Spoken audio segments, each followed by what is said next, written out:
ఇందిరమ్మ ఇంటి పత్రాలు అందజేసుకుంటున్న లబ్ధిదారులకు అందరికీ శుభాకాంక్షలు తెలుసుకుంటూ మా గృహ నిర్మాణ సంస్థ నుంచి ఏ విధంగా ఇల్లు కట్టుకోవాలనే దానిపైన మీకు కొంచెం వివరిస్తాను. నేను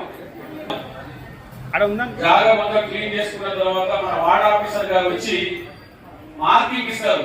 దానికి తోడు మా ఏఈ గారు కూడా వచ్చి మార్కింగ్ అంటే ముగ్గురు వస్తారు అనమాట.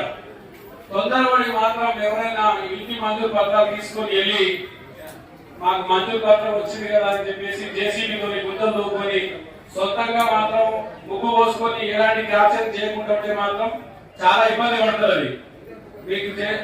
మీకు వార్డ్ ఆఫీసర్ వచ్చి ముగ్గు పోసిన దాకా మీరు ఎలాంటి కార్యక్రమం మాత్రం చేయకూడదు. ఇల్లు మార్కింగ్ చేసిన తర్వాత బేస్మెంట్ నిర్మాణం జరిగిన తర్వాత వార్డ్ ఆఫీసర్ వచ్చి ఫోటో తీసుకున్న తర్వాత అది ఏఈ లాగిలో పోతుంది.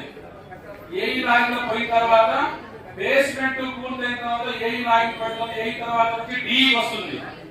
ఏఈ డిఈ చూసిన తర్వాత ప్రాజెక్ట్ డైరెక్టర్ లాగిలో పోతుంది. ఆ ప్రాజెక్ట్ డైరెక్టర్ నుంచి కలెక్టర్ గారి దగ్గర నుంచి పోయిన తర్వాత గవర్నమెంట్ నుంచి డబ్బులు వస్తాయి. ఎక్కడ పోవాల్సిన అవసరం లేదు.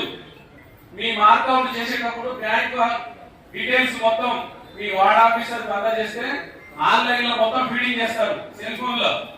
ఆ ఫీడ్ చేసిన అకౌంట్ నుంచే బేస్మెంట్ నిర్మాణం పూర్తవగానే 1 లక్ష రూపాయలు మీ బ్యాంక్ అకౌంట్ లో జమ అవుతాయి.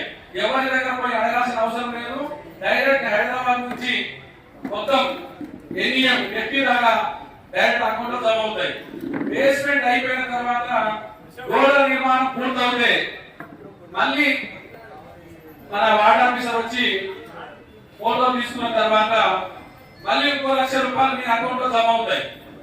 తర్వాత స్లాబ్ వేసుకున్న తర్వాత మొత్తం మళ్ళీ మన వార్డ్ ఆఫీసర్ వచ్చి ఫోటో తీసుకున్న తర్వాత 2 లక్షల రూపాయలు జమ అవుతాయి.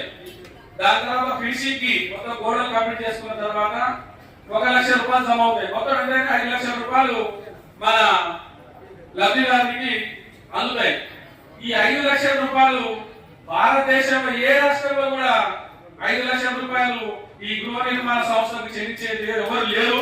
ఒక మన తెలంగాణ రాష్ట్రమే. ఇంత పెద్ద మొత్తంలో ఇస్తున్న రాష్ట్రం మన తెలంగాణ రాష్ట్రం అని మేము కూడా గర్విస్తున్నాం. మేము ఇంకోటి లబ్ధిదారులు ఇల్లు కట్టుకున్నప్పుడు కొన్ని జాగ్రత్తలు ఏంటంటే 400 స్క్వేర్ ఫీట్లకు తగ్గకుండా కట్టుకోవాలి. ఇది మార్గదర్శనం చెప్తున్నాను. 600 కూడా దాడొద్దు. 400 కంటే తక్కువ ఉండొద్దు, 600 కంటే ఎక్కువ ఉండొద్దు. ఇది గమనించాలి. ఇది రేపు పొద్దున 600 దాటిన తర్వాత మాకు బిల్లు రాదంటే మళ్ళీ ఇబ్బంది పడతారు మీరు. అందుకని 400 నుంచి